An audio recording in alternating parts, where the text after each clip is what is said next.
శంకర కైలాసం ఉంది, వెండికొండ ఉంది, ఇంత గొప్ప అంతఃపురం ఉంది, శ్మశానంలో ఎందుకుంటారు మీరు అని అడిగింది. అడిగితే ఆయన చెప్పాడు, పార్వతి చేతకాక నేను శ్మశానంలో లేను. బ్రహ్మదేవుడు అడిగాడు, శంకర చీకటి పడిన తరువాత ఉగ్రభూతాలన్నీ కూడా ఇళ్లల్లోకి బయలుదేరుతాయి, వాళ్ళని అనుష్ఠానం చేయనివ్వవు, సూర్యోదయాత్ పూర్వం నిర్మాల్యం అవి తీసేస్తాయి, తీసి పూజ చేసేస్తాయి, తర్వాత యజమాని చేసినా ఇక ఫలితం ఉండదు. అందుకే ముందు స్నానం ఎవరు అంటే భార్య చేస్తుంది, భర్త చేయడు ముందు స్నానం. భార్య పని ఏమిటంటే ముందు నిర్మాల్యం తీసేస్తుంది, భర్త పూజ చేస్తాడు. ఎందుకంటే ఆయన అనుష్ఠానం చేసుకోవడానికి పూజ చేసి వచ్చే లోపల పూజామందిరం తుడిచి కడిగి ముగ్గు పెట్టి మడినీళ్లు పెట్టి చెయ్యాలి కదా. నిర్మాల్యం తీయడం భార్య పని. అందుకే ఇప్పటికీ శ్రీకాళహస్తిలో శివలింగానికి ముందు అభిషేకం చేయరు, జ్ఞానప్రసూనాంబకి ముందు అభిషేకం, ఇల్లాలు ముందు స్నానం అనడానికి గుర్తు అక్కడ. కాబట్టి శంకర ఈ ఉగ్రమైనటువంటి భూత ప్రేత పిశాచములన్నీ ఇళ్లల్లోకి వచ్చేస్తాయి. అవి రాకుండా ఉండాలంటే వాటిని కాసేపు తమాషా చేసి అట్టే పెట్టాలి. అందుకని శ్మశానంలో ఆయన నర్తన చేస్తుంటాడు. ఆ నర్తన చేస్తూ అవన్నీ అక్కడ కూర్చుంటాయి. రెండో కారణం ఎందుకుంటానో తెలుసా పార్వతి? బ్రతికున్న నాళ్ళు నావాళ్ళని కష్టపడి వాళ్ళింటికి ఎడతాడు, వీళ్ళింటికి ఎడతాడు, ప్రయాణాలు చేస్తాడు, రైళ్ళు ఎక్కుతాడు, అక్కడికి ఎడతాడు, ఇక్కడికి ఎడతాడు, విమానాలు ఎక్కుతాడు, వాళ్ళింటికి భోజనం అంటాడు, వీళ్ళింట్లో పలహారం అంటాడు, అన్నీ తిరుగుతాడు. సరదాగా అలా వెళ్ళొద్దామని ఎవడైనా రుద్రభూమికి ఎడతాడా? ఎవడు వెళ్ళాడు. కానీ అంతా అయిపోయిన తర్వాత రుద్రభూమికి తీసుకొస్తాడు.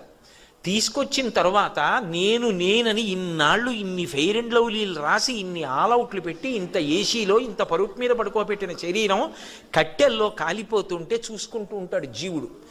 నిత్యమా జీవితము నీటిపై బుగ్గ కల్లరి బొమ్మయవు కాయమ్మునొల్లా అద్దె కొంపల బోలు ఆ భోగముల్లా తను పెంచు దొంగలవు తనయుల నొల్లా ఎందుకీ భోగమ్ములెందుకీ మురుపు ముందు చావుండంగమురియంగనగుని అంటారు శివమానస పూజలో.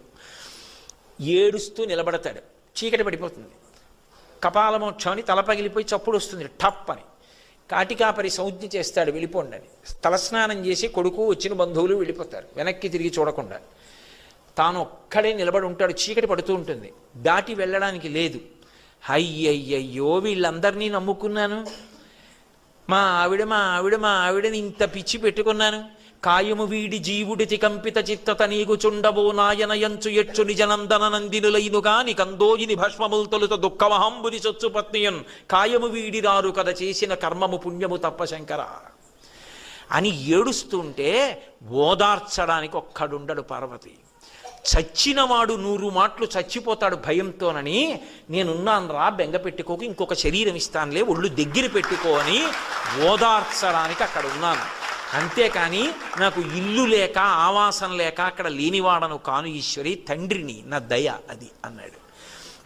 అంతటి మహానుభావుడు ఆయన. దయ మనకి ఎరుకలోకి వచ్చిందనుకోండి, ఆయనతో అనుబంధం తెలిసిందనుకోండి, ఒక విషయం అర్థమవుతుంది, ఆయన శాశ్వతుడు. ఎందుకని?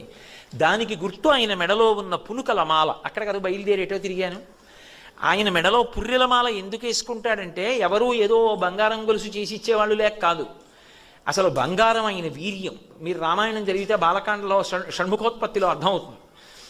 కానీ ఈ సృష్టి అంతా కూడా ఆయన మహాప్రళయంలో లోపలికి తీసేసుకున్న తర్వాత మళ్ళీ సృష్టి చేసేటప్పుడు మొదట బ్రహ్మగారిని సృజిస్తాడు. సృజించి వేదం ఇచ్చి సృష్టి చేయడం మొదలుపెట్టు అంటాడు. అందుకే ఇప్పటికీ తమిళనాడులో కుంభకోణం అని ఒక క్షేత్రం. ఆ క్షేత్రం ఎందుకు వచ్చిందంటే ఈ సమస్త బ్రహ్మాండములు లయమైపోయిన తరువాత ఒక కుంభం అంటే ఒక కుండలో ఏం చేస్తాడంటే మళ్ళీ పునఃసృష్టి జరిగేటప్పుడు ఓషధులు భూమి మీద పడాలని అమృతం పోసి అందులో ఓషధులు పెట్టి కుండ వదిలేస్తాడు. అది ప్రళయ జలాల మీద తేలుతూ వెళ్ళిపోతుంటుంది. మళ్ళీ ఆయన పునఃసృష్టి చెయ్యాలి అని ఎప్పుడు అనుకుంటాడో అప్పుడు ఎక్కడ మొదలు పెట్టాలి సృష్టి అనుకుంటాడో అక్కడ నిలబడి బాణం పెట్టి కొడతాడు ఆ కుండని. ఆ కుండ బద్దలై అందులోంచి అమృతము ఓషధులు భూమిలో పడతాయి. అదే పృథు చక్రవర్తి వృత్తాంతం భాగవతంలో. అది భూమిలోకి ఇంకి పంట మొదలవుతుంది. ఇంకక్కడి నుంచి అలా పండుతూనే ఉంటుంది. వేదంలో చెప్తారు ఓషధీతత్వం. ఓ గింజ తిన్నాననుకోండి జీర్ణమై శక్తినిస్తుంది. ఇన్ని వడ్లు తీసుకెళ్లి భూమిలో వేసామనుకోండి మళ్ళీ ఇన్ని కంకులు వచ్చి ఇంత ధాన్యం వస్తాయి. ఓషధీతత్వం అంటారు. అలా ఓషధీతత్వం అమృతంతో కలిసి భూమిలో మళ్ళీ పెరిగేటట్టుగా అనుగ్రహిస్తాడు. అనుగ్రహించి కుండ బద్దలైపోయి అమృతము ఓషధులు భూమిలోకి వెళ్ళిపోతాయి. ఆ కుండ నీళ్లలో నిలబడిపోతుంది. బద్దలైపోయిన కుండ అది శివలింగం అయిపోతుంది. సృష్టి అక్కడ ప్రారంభమైందని గుర్తు, కుంభకోణం. అందుకే కుంభము బద్దలైనటువంటి ప్రాంతం, అక్కడ సృష్టి మొదలైంది అని. అందుకే ఇప్పటికీ అక్కడ నీటితో అభిషేకం చేయలేదు, మట్టి లింగం, అది కరిగిపోతుంది. ఎందుకంటే కుండ కదూ మరి లింగాకృతిని పొందింది. అందుకని అక్కడ అభిషేకం చేస్తే మల్లె నూనె అటువంటి వాటితోటే అభిషేకం చేస్తారు. కాబట్టి మళ్ళీ పునః సృష్టి చేసినప్పుడు ముందు బ్రహ్మగారిని సృజించి ఆయనకి వేదం ఇచ్చి సృష్టి చేయమని చెప్తాడు. ఆయనకి వేదం ఇచ్చి సృష్టి చెయ్యమని చెప్పిన తరువాత బ్రహ్మగారు ఈ లోకములను సృజిస్తాడు, ఇంతమంది ప్రాణుల్ని. కొంతకాలం అయిపోయిన తర్వాత బ్రహ్మగారు కూడా పడిపోతాడు. పడిపోతే ఆయన 4 తలకాయలు కూడా రుద్రభూమిలో పడిపోతే ఏం మర్యాద?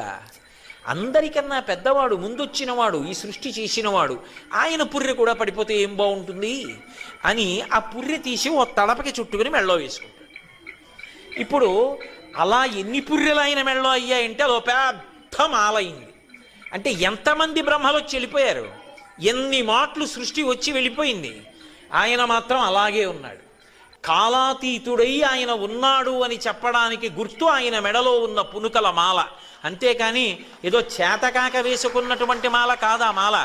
కాబట్టి పునుకల పేరు కంఠమున భూరి భుజంగము భూషణంబుగా అనయము భస్మధారణము యద్రి నివాసము మేరు విల్లుగా అనువుగ దంతి చర్మమును హస్తములందు కపాలశూలముల్ పడివడిదాల్తు శంకరు కృపావరు రూపమును ఆశ్రయించదన్ అంటారు. అటువంటి శంకరుడు ఉన్నాడే, అటువంటి పరమాత్మ ఉన్నాడే, ఆయన శంకరుడు అనండి, విష్ణువు అనండి, నాకేమీ అభ్యంతరం లేదు. ఎందుచేత అంటే ఉన్నది ఒక్కటే పరబ్రహ్మం. ఆ పరబ్రహ్మం అన్ని రూపాలు పొందుతూ ఉంటుంది. ఏకస్వమేవ బహుధా భవభాసి లోకే నిశంకధీర్ వృషభకేతన మల్లినాథ శ్రీభ్రామరి ప్రియ సుఖాశ్రయ లోకనాథ శ్రీమల్లికార్జున విభో తవ సుప్రభాతం అంటారు. ఇప్పటికీ శ్రీశైల మల్లికార్జున సుప్రభాతం చేస్తూ ఆ ఉన్న ఒక్కడే 3 కాలములకు 3 లోకములకు 3 రూపములకు మూలమగుచు భేదమగుచు తుదిక భేదమయ్యొప్పారు బ్రహ్మమనగ నీవే పాలనయన అంటారు. ఆ ఒక్కడే బ్రహ్మ అవుతాడు, విష్ణు అవుతాడు, శివుడు అవుతాడు, 3 లోకములు అవుతాడు, 3 కాలములు అవుతాడు, జ్ఞానము చేత 3 ఒక్కటైపోతాడు. కాబట్టి ఆయన ఒకటి కాదు, ఆయన విరాట్ స్వరూపం. అసలు దాంట్లోనే